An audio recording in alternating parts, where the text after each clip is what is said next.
Sat. Os.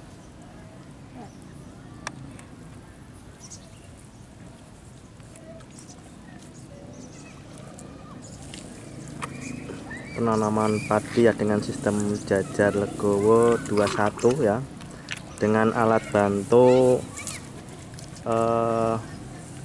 caplak ya, caplak ukuran 20 untuk dalam barisan dan antar barisan 40 cm, kemudian dibantu tambang ya, tambang atau tali yang nanti ditarik sehingga posisi tanaman padi bisa lurus ya. Dan ini alhamdulillah dari TNI ya, Tentara Nasional Indonesia dalam hal ini Babinsa, ikut serta berperan aktif dalam penanaman padi serentak ya untuk musim tanam pertama tahun 2015 tahun 2016. Nah, di sini adalah lokasi lahan di BP3K Balai Penyuluhan Pertanian Perikanan dan Kehutanan Kecamatan Tanjung.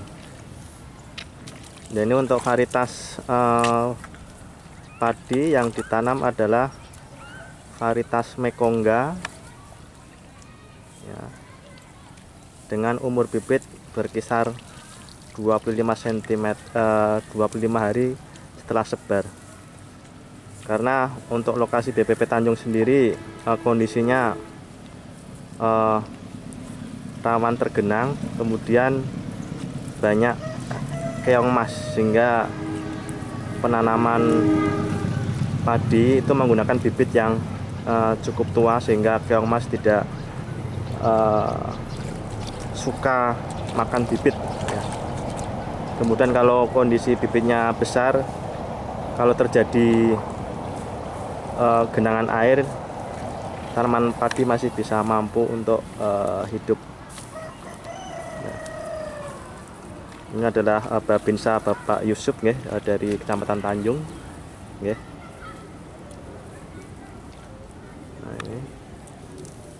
ini sendiri menggunakan tenaga penanam yang sudah terlatih ya, sudah terbiasa menanam tanaman padi dengan sistem pakai jarak tanam ya.